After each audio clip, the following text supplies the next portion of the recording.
Assalamualaikum Tan Baragi. Kapan ente akan bersyahadat? Bersyahadat? Iya, kapan ente akan mengakui tiada Tuhan selain Allah dan Muhammad adalah Nabi? Ehm, Kenapa saya harus mengakui Muhammad adalah Nabi? Karena Muhammad adalah teladan yang berakhlak paling mulia.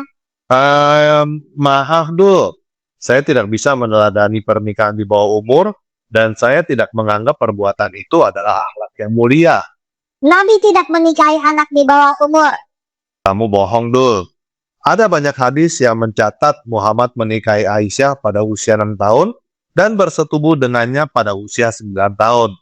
Contohnya hadis Sahih Bukhari nomor 5134. Ente jangan menilai peristiwa itu dengan standar moral abad ke-21. Pada abad ke-7 di Arabia, pernikahan pada usia muda bukan sesuatu yang aneh. Banyak masyarakat dunia saat itu melakukan hal yang sama. Ya, pertama, terima kasih sudah mengakui pernikahan Muhammad dengan Aisyah tidak bisa diteladani karena sudah tidak bermoral menurut standar abad ke-21 ini. Tetapi, yang kedua saya mau katakan, kamu bohong lagi dul. Ada banyak hadis yang mencatat Muhammad sendiri menolak anaknya yang bernama Fatimah menikah dengan Abu Bakar dan Umar dengan alasan terlalu muda. Contohnya ada di Sunan An-Nasa'i nomor 3221. Ini berarti dua hal. Yang pertama, pernikahan anak di bawah umur bukanlah sesuatu yang normal di Arabia pada abad ke-7. Yang kedua, Muhammad melakukan standar ganda. Dia boleh menikahi anak orang lain yang masih di bawah umur, tetapi orang lain tidak boleh menikahi anaknya sendiri yang masih di bawah umur. Standar ganda seperti ini juga bukan akhlak mulia yang perlu diteladani. Penoran itu tidak semata-mata soal usia. Banyak ulama menjelaskan bahwa Nabi Muhammad SAW sudah mengetahui bahwa Fatimah akan menikah dengan Ali.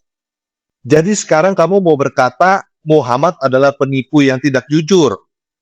Alasan sebenarnya menolak Abu Bakar dan Umar adalah karena mau menikahkan Fatimah dengan Ali, tetapi ngomongnya karena masih terlalu muda. Penipu yang tidak jujur seperti itu juga bukan teladan yang berakhlak mulia, Dul.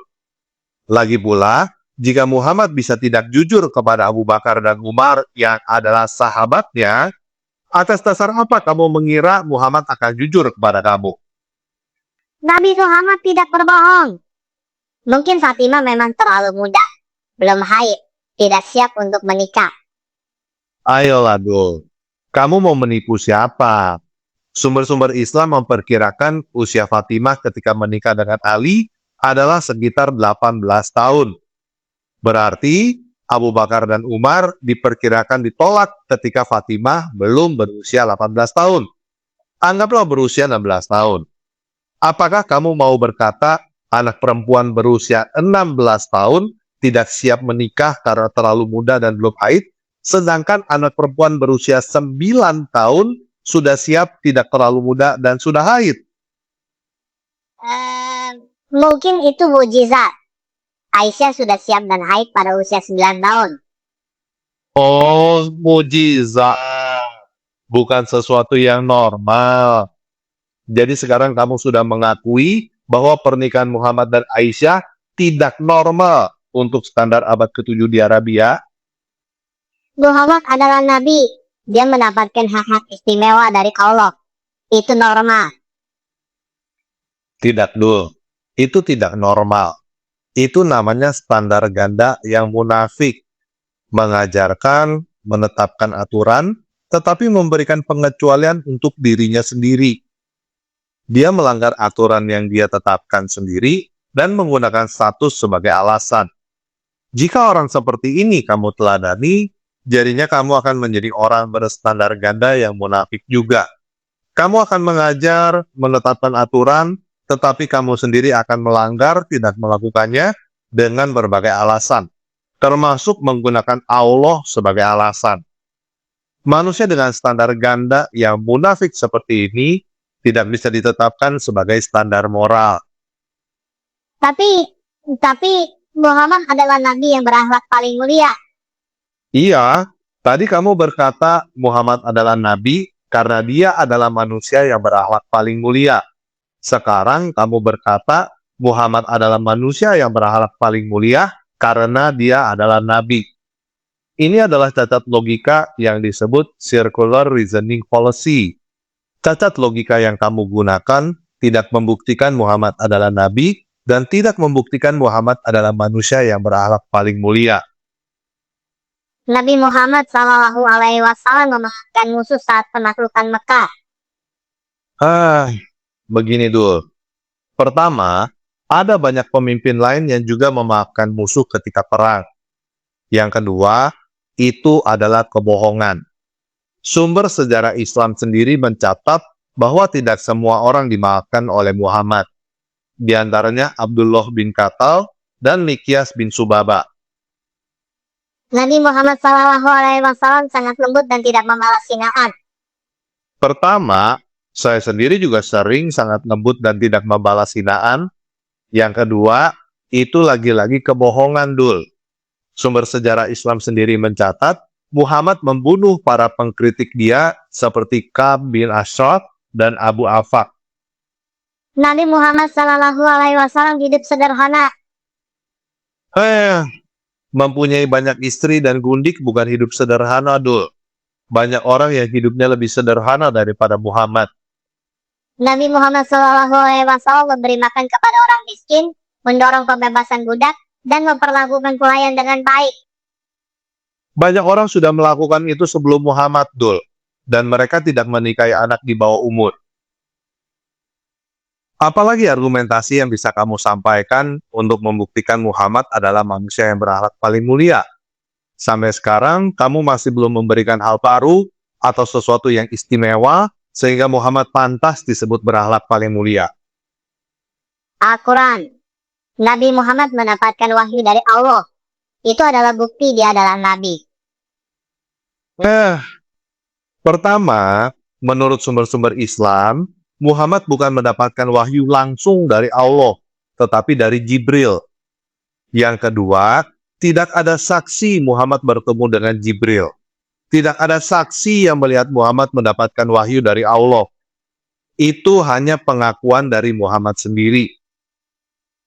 Tadi kamu sendiri yang berkata, Muhammad menipu Abu Bakar dan Umar tentang alasan tidak menikahkan Fatimah kepada mereka. Kalau Muhammad menipu Abu Bakar dan Umar, kenapa kamu mengira Muhammad tidak menipu kamu juga? Atas dasar apa kamu percaya pada pengakuan Muhammad sendiri bahwa dia menerima wahyu? Yesus bukan Tuhan. Yesus adalah Tuhan atau bukan tidak ada hubungannya dengan Muhammad adalah Nabi atau bukan, Dul. Jadi sekarang aku balik bertanya kepada kamu. Muhammad menikahi Aisyah pada usia 6 tahun dan menggaulinya pada usia 9 tahun. Tetapi Muhammad melarang anaknya sendiri, Fatimah, menikahi Abu Bakar dan Umar dengan alasan terlalu muda. Lalu kamu berkata alasan Muhammad terlalu muda itu adalah sebuah kebohongan. Alasan sebenarnya adalah karena Muhammad mau menikahkan Fatimah kepada Ali. Kemudian kamu berkata Muhammad boleh melakukan hal itu karena dia adalah nabi, tetapi orang lain tidak boleh. Apakah orang seperti ini yang kamu sebut manusia berakhlak paling mulia? Apakah orang seperti ini yang mau kamu teladani?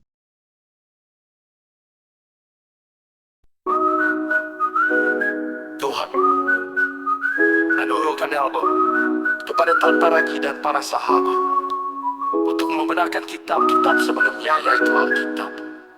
Tidak ada keraguan pada Nabi, petunjuk yang turun gedebuk dari langit bagi orang beriman. Tidak ada kesalahan ataupun kontradiksi di dalam Allah.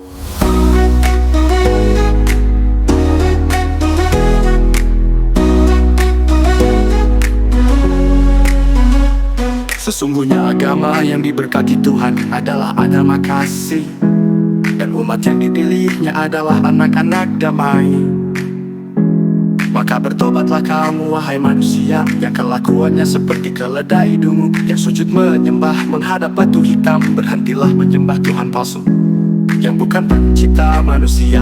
namun berusaha supaya manusia sujud menyembah kepadanya, untuk memastikan manusia datang ke neraka.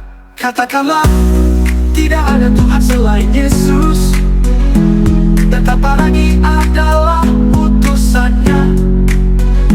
Dan dibaptislah kamu di dalam nama Yesus, supaya kamu selamat. Dan ingatlah, apabila kamu bertemu mungkar dan nakir, katakanlah kepada mereka, Tuhanku adalah Yesus, agamaku adalah kasih, nabiku adalah tanpa ragi, kitabku adalah album, kiblatku ada di dalam hati, dan saudaraku adalah sesama manusia, maka mereka tidak akan menyusahkan kamu.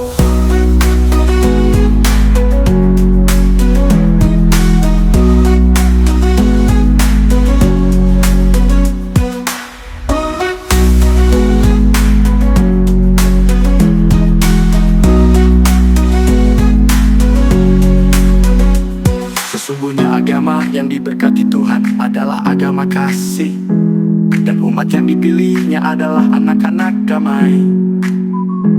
Maka bertobatlah kamu, wahai manusia, yang kelakuannya seperti keledai dungu, yang sujud menyembah menghadap batu hitam. Berhentilah menyembah Tuhan palsu, yang bukan pencipta manusia, namun berusaha supaya manusia sujud menyembah kepadanya, untuk memastikan manusia datang ke neraka.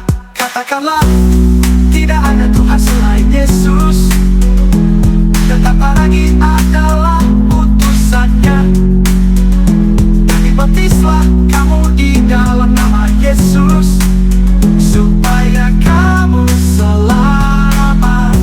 Katakanlah, tidak ada Tuhan selain Yesus, dan tanpa lagi adalah utusannya. Dan dibaptislah kamu di dalam nama Yesus, supaya kamu selamat.